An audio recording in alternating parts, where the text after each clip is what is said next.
in the summer.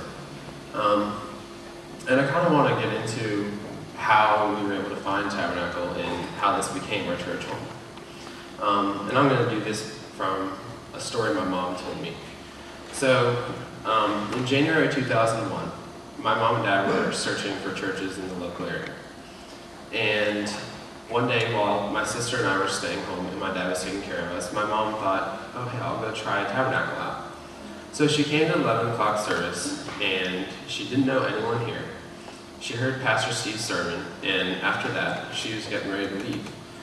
And a lady who she did not even know turned around and welcomed her to the church. And she told Mom, this is a great church. You should consider coming here. And my mom was shocked by this lady approaching her. She was a total stranger to this lady, but this lady still welcomed my mom and said, hey, why don't you come and join our church? And so my mom went home and told my dad about this, and ever since then, they've been attending this church. And so that was just kind of the start of our story here. So basically today what I'm going to tell you is what Tabernacle means to me and my family as a whole. So I want to start off by saying that the excellence within a church is not just obtained solely through the means of a large building or wonderful facilities that our church has, but it's the people inside and the stuff inside the church that really makes the church. So within this church, everyone has their separate roles. There's Pastor Paul, who leads us in worship every Sunday. There are the people who make quilts for those in need. There are those who go out and feed the homeless. There are those involved with VBS. And some people apply their talents to worship their music, etc., etc. So essentially what I'm getting to is that the body of Tabernacle is not one-dimensional. Rather, it is dynamic and everyone plays a role in the church. So I'm going to read from you a verse I found in 1 Corinthians chapter 12. And this is chapter 12, verse 12. And Paul tells us that, for just as the body is one and has many members, and all the members of the body, though many, are one body, so it is with Christ. And I think Tabernacle, from what I've seen, serves as a perfect symbol for the body of Christ and what I think it's supposed to be like. Because to me, all these people in the church, I see them coming together for a single purpose or a good cause. They rally around people in need. They provide help in that support system when people need it most. And with this, it kind of brings me into my next point. So as most of you are probably aware, I was diagnosed with cystic fibrosis at the age of 5. And for those who aren't necessarily familiar with it, this is a chronic progressive disease affecting the lungs and the digestive tract. Over 30,000 people in the United States have this disease, and it affects mostly young people, as in most cases, they don't tend to make it to a late age, although this has begun to change with recent medical innovations. When my family first heard of my diagnosis, they were absolutely devastated. And I'll be honest, at that age, I was not really aware of the gravity of the situation, even though my parents were. I went through that phase of my life largely oblivious to the true consequences of the disease. I knew what it meant, and I knew, what could happen, but I never really thought of myself as having it. I never really paired it with Scott. So CF and the treatments and the medications accompanied with it were only something I needed to do before I could go outside and play with friends, before I could go to my friend's house, or if I came home at night, before I had to do that before I went to sleep. And even to this day, I don't really put myself at a disadvantage with CF. Rather, it's only a block in the road of my life that I've been able to master over time. So anyway,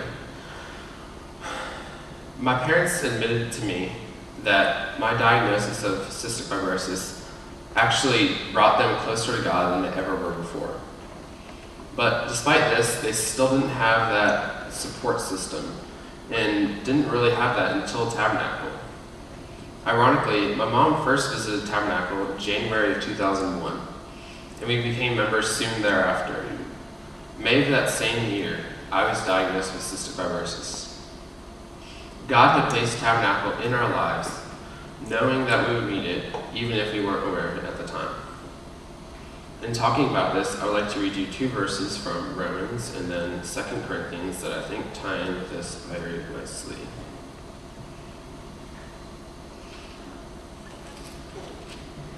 All right, first from Romans 8:28. Paul says, "And we know that for those who love God, all things work together for good, for those who are called according to his purpose." When reading this verse, people often include the part about everything working together for good. What they fail to mention tends to be the critical difference in the promise that God gives us. It clearly states, "For those who love God, all things work together for good, and those called according to his purpose." Through the trials and tribulations we face in this life, we have to stay steadfast in our faith. And if we are on God's side, he will be on ours. As a result, his love has shown to this church and has been there to help countless people in many different circumstances. And this is especially important to me because I know my family has been affected by this, and I know we have found this support system in this church, which is very heartwarming to me. And then the second verse is 2 Corinthians chapter 12, verse 9.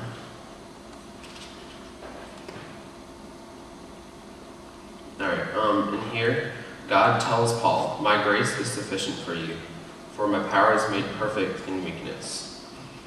And I see this verse come into play multiple times in my life. I've seen it come into play multiple times in my life. And I especially saw it with this.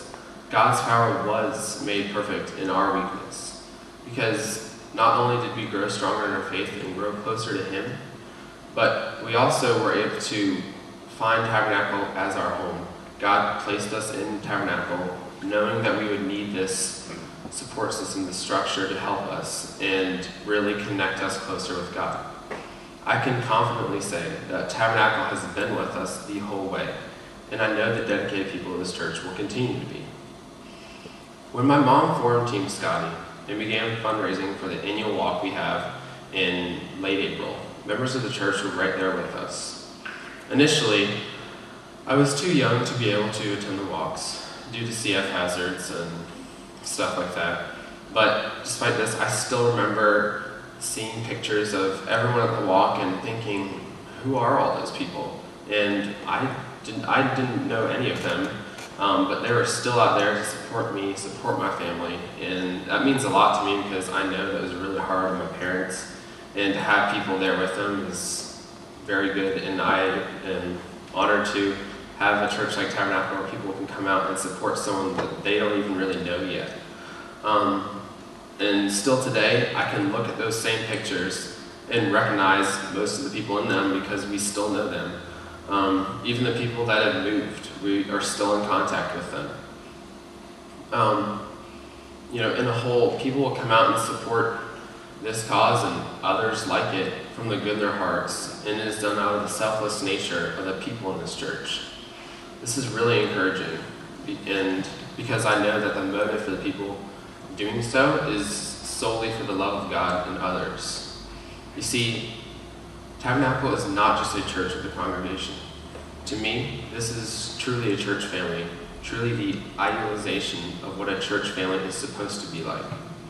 And next, I'm going to read you a verse from 1 Thessalonians chapter 5, verse 11.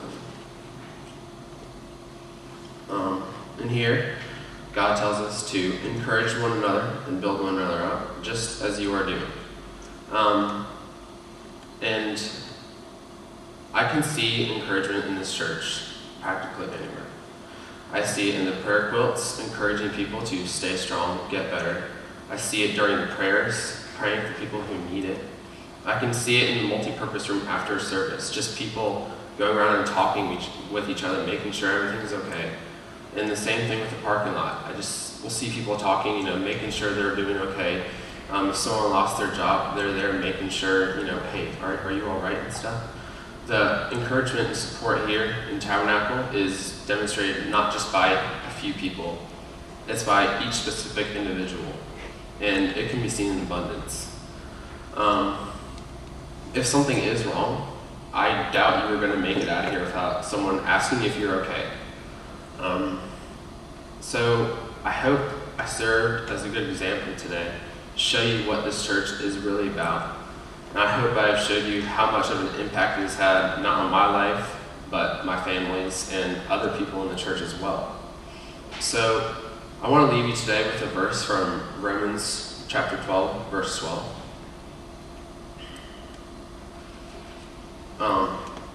And here, God tells us to rejoice in hope, be patient in tribulation, be constant in prayer.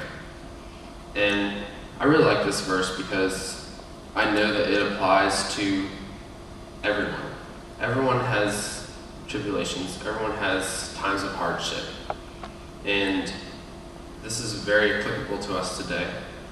And I think it's applicable to everyone. Because honestly, no matter what it is, we all have our challenges. And God tells us to rejoice in hope. Hope for what's past the challenge. Hope for, what is after this. Be constant in prayer because He's with you. And I pulled from Paul a lot today. And this is important because God speaks through Paul in the Bible pretty much like no one other than Jesus. And because He's the Son of God, this isn't necessarily surprising. Paul also experienced various hardships, which is why he connects with us so well. In addition, Paul was human. He wasn't the Son of God, he was a human. And this means that he made these same mistakes we do. In fact, Paul actually killed Christians because of their faith, but God was able to intervene in his life, make a complete turnaround, and use him as a faithful servant to deliver the word to people 2,000 years later. And Paul's writings have withstood the test of time because they are so applicable to our lives today, everyone's lives throughout the course of time of the Bible. So, thank you all for allowing me to come and speak to you today. Sorry if I talked a little fast. I know I did. I hope you all enjoyed it, and I hope you have a good Sunday.